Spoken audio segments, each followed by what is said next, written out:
The United States of America cold war বা স্নায়ু যুদ্ধের পর বিশ্বের সবচেয়ে ক্ষমতাধর রাষ্ট্র। প্রেসিডেন্ট ডোনাল্ড ট্রাম্পের নেতৃত্বে দেশটি ছুটছে তুমুল গতিতে। বিশেষ করে ট্রাম্পের নতুন শুল্ক আইন ওলটপালট করে দিয়েছে বিশ্ব বাণিজ্য ভারসাম্য। এরপর ভেনেজুয়েলার প্রেসিডেন্ট নিকোলাস মাদুরোকে অপহরণ করে সারা বিশ্বে হইচই ফেলে দিয়েছেন ব্যবসায়ী ডোনাল্ড জে ট্রাম্প। মাদুরোকে তুলে আনার পরও থেমে নেই এই রিপাবলিকান নেতা। কোনো দেশের সার্বভৌমের প্রতি যেন বিন্দুমাত্র সম্মান নেই তার। গ্রিনল্যান্ডকে নিয়ে তার শব্দচয়ন, কথা, ভাষা ও গেস্টার পোস্টার দেখলেই বোঝা যায় তিনি কতটা অবজ্ঞা ভরে দেখেন ডেনমার্ক সহ ইউরোপের দেশগুলোকে। সম্প্রতি নরওয়ের প্রধানমন্ত্রীকে একটি চিঠিতে ট্রাম্প বলেছেন, যেহেতু আমি 8টি যুদ্ধ থামিয়েছি তবু আমাকে শান্তিতে নোবেল দেওয়া হয়নি, সুতরাং আমি আর শান্তি নিয়ে ভাবতে বাধ্য নই। আমি এখন গ্রিনল্যান্ড দখল করব। এদিকে ইরানের বিক্ষোভকারীদের সহায়তার আশ্বাস দিয়েও শেষ পর্যন্ত তিনি কোনো সহায়তা করেননি। এতে প্রতারিত হয়েছেন বলে মনে করছেন বিক্ষোভকারীরা। এমন পরিস্থিতিতে স্বভাবতই প্রশ্ন ওঠে, ট্রাম্পের নেতৃত্বে যুক্তরাষ্ট্র কি পতনের পথে, নাকি নতুন করে আরও বেশি শক্তিশালী হয়ে আবির্ভূত হচ্ছে?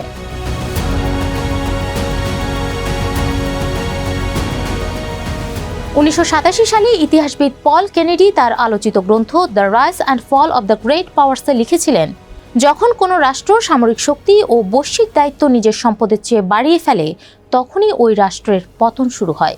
ওই থিওরিকে বলা হচ্ছে ইম্পিরিয়াল ওভারস্ট্রেচ থিওরি। এটি যুক্তরাষ্ট্রের ক্ষেত্রেও প্রযোজ্য বলে মনে করছেন কোনো বিশ্লেষক। যুক্তরাষ্ট্র এই দুই ক্ষেত্রেই সীমা ছাড়িয়ে গেছে।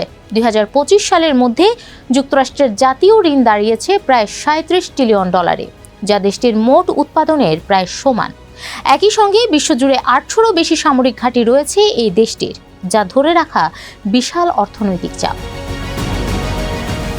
এদিকে বিশ্ব ব্যবস্থাও বদলাচ্ছে অত্যন্ত দ্রুত। চীনসহ নতুন শক্তির উত্থানে পৃথিবী এখন মাল্টিপোলার বা বহুমেরু ব্যবস্থার দিকে এগোচ্ছে। ব্রিক্স জোটে সম্মিলিত অর্থনীতি ইতিমধ্যেই G7 দেশগুলোকে ছাড়িয়ে গেছে। রাষ্ট্রবিজ্ঞানী গ্রাহাম অ্যালিসনের ভাষায়, যখন একটি উদীয়মান শক্তি প্রতিষ্ঠিত শক্তিকে চ্যালেঞ্জ করে তখন তৈরি হয় থুসিডাইসিস ট্র্যাপ, অর্থাৎ এই দুই শক্তির মধ্যে সংঘর্ষ অনিবার্য হয়ে ওঠে। এই পরিস্থিতিতে আরেকটি প্রশ্ন থাকে, তাহলে কি যুক্তরাষ্ট্রের সঙ্গে চীনের যুদ্ধ হবে? এখানে প্রশ্ন হলো, যুদ্ধটা কোন ক্ষেত্রে হবে? অস্ত্রের লড়াই নাকি বাণিজ্যের?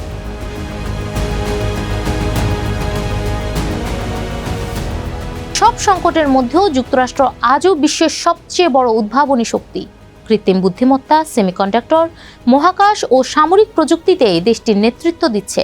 সিলিকন ভ্যালি এখনও বৈশ্বিক প্রযুক্তির কেন্দ্র। 2025 সালে যুক্তরাষ্ট্রে প্রায় 70টি এআই স্টার্টআপ $100 মিলিয়ন বেশি বিনিয়োগ পেয়েছে। বিশ্বের অর্ধেকেরও বেশি এআই কোম্পানি যুক্তরাষ্ট্রে অবস্থিত। এনভিডিয়ার মতো প্রতিষ্ঠান বৈশ্বিক চাপ বাজারে প্রায় একচেটিয়া অবস্থান তৈরি করেছে। বিশ্বসেরা গবেষণা বিশ্ববিদ্যালয়গুলোর বড় অংশ যুক্তরাষ্ট্রে। ফলে একটি শক্তিশালী উদ্ভাবনী চক্র তৈরি হয়েছে, যা দীর্ঘমেয়াদে যুক্তরাষ্ট্রকে এগিয়ে রাখছে।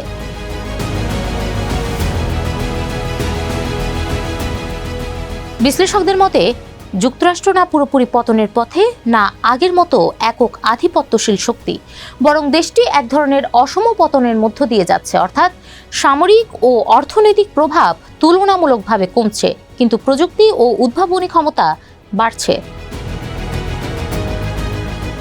পল কেনেডি মনে করেন, মহাশক্তির পতন সাধারণত লম্বা সময় ধরে হয়, যা শতাব্দী জুড়ে ঘটে এবং তা আপেক্ষিক। দ্বিতীয় বিশ্বযুদ্ধের পর বর্তমানে বিশ্বের অন্যান্য দেশের তুলনায় যুক্তরাষ্ট্র সম্ভবত ধীরে ধীরে পতনের দিকে রয়েছে। যদিও একই সময়ে 22 শতকে নতুন রূপ দেবে এমন প্রযুক্তিতে তারা নিজেদের আধিপত্যকে আরও বিস্তৃত করে তুলেছে।